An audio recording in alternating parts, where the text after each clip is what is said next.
The importance of using registered buses at designated motor parks cannot be overstated.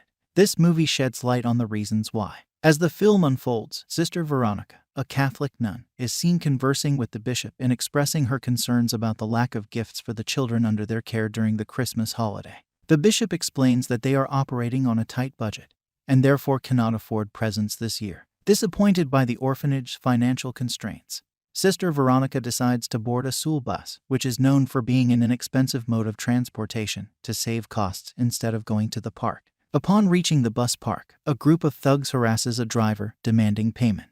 A scuffle breaks out between them, but once they depart, the driver decides to leave the park to evade paying the thugs. He plans to make quick money by picking up passengers along the way to the east. Sister Veronica boards his bus and pays the fare, while another lady approaches with a bag, requesting that he deliver it to someone in Enugu. Without inspecting the bag's contents, he accepts the task.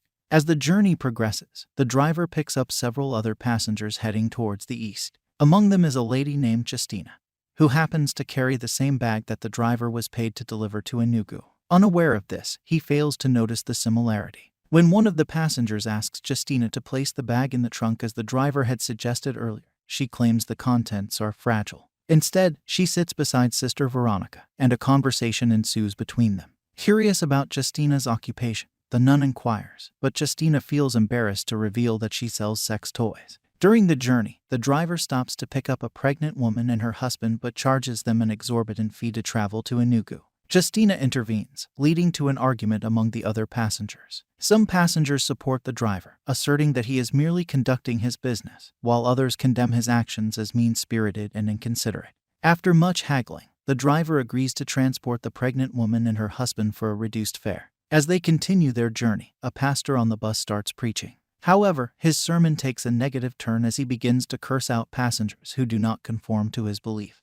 To make matters worse, he passes around a leaflet, urging everyone to give money to God in exchange for blessings. An older man is bewildered by the pastor's behavior and questions why some passengers still choose to give, despite his rude words. This sparks another heated argument among the passengers. In the midst of the chaos, a young man desperately flags down the bus driver, pleading for help to escape a nearby robbery. Unfortunately, the driver refuses to assist him since the young man had previously refused to pay the required fare. Unbeknownst to them, the young man is actually one of the disguised thieves, pretending to be a scared passenger. Soon enough, the bus is intercepted by armed thieves who force the passengers to disembark.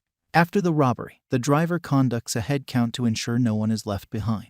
The nun on board suggests taking an alternative route to Enugu, prompting yet another argument among the shaken and upset passengers. Their emotions are still running high from the recent robbery. Amidst the tension, Justina falls victim to another case of mistaken identity. Her bag, which happens to have the same design as the bag initially given to the driver, is mistaken for the one containing cash by the thieves. They rob her, assuming they have found their target. In a show of solidarity, the other passengers decide to contribute a small sum to help alleviate Justina's unfortunate situation, with the exception of the greedy pastor. To everyone's surprise, Justina selflessly donates the money to the nuns' orphanage. Realizing their mistake, the thieves set out to intercept the bus again.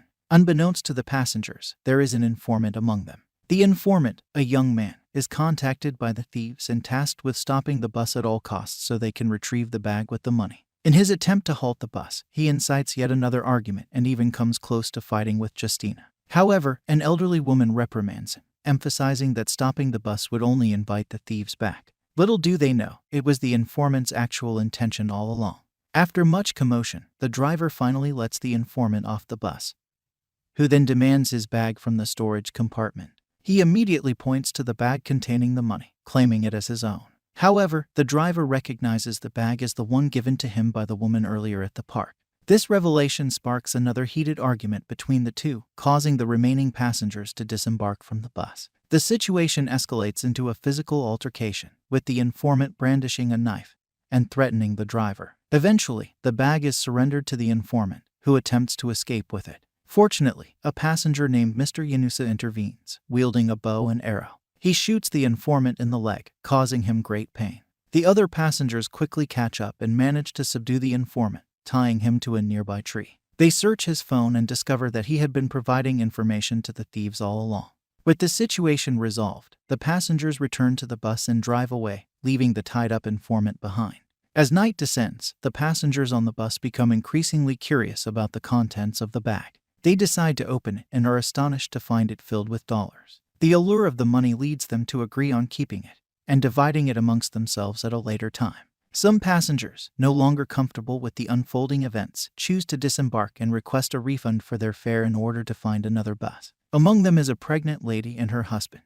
But the husband's greed for the money causes him to abandon his wife and stay on the bus, devastating her in the process. It's truly intriguing how people's behavior can change when money is involved. As they continue their journey, the bus is stopped by a group of police officers who insist on inspecting the bag containing the money. The passengers, fearing the consequences, resist and question why the officers are particularly interested in that specific bag when there are numerous others present. In an attempt to protect themselves and the money, they engage in a physical altercation with the officers before resuming their journey. However, a few hours later, the older woman requests that the driver stop the vehicle so she can relieve herself. Other passengers also choose to disembark for various reasons.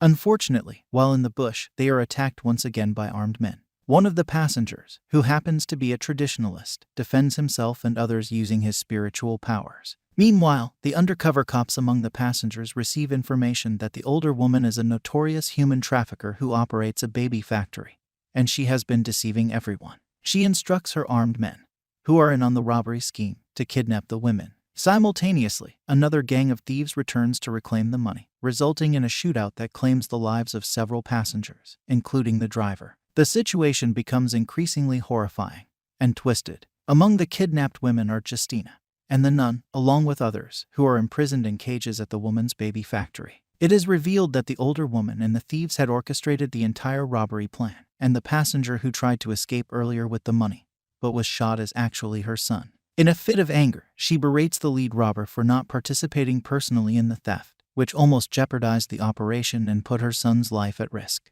The spiritualist, who possesses mystical ability, finds himself confined in a cage near the other women. Together, they devise an escape plan. Meanwhile, the nun selflessly assists a woman in labor, aiding in the delivery process. Outside, the surviving passengers arm themselves and mount a rescue mission for those held captive. A fierce shootout ensues between them and the thieves, resulting in the defeat and death of the criminals. The captured passengers are ultimately saved. However, the traditionalist manages to escape with the entire sum of money, leaving everyone else feeling disappointed and betrayed. 11 months later, the surviving passengers receive boxes containing their respective shares of the money sent by the spiritualist. Each person does what they had planned to do with the money initially. Meanwhile, the driver miraculously awakens in the same spot where he fell after being shot, though the passage of 11 months remains a wonder. His life is saved by the money he had earlier concealed on his body during the shootout. Thank you for watching this gripping tale. Don't forget to like, share, and subscribe for more content like this.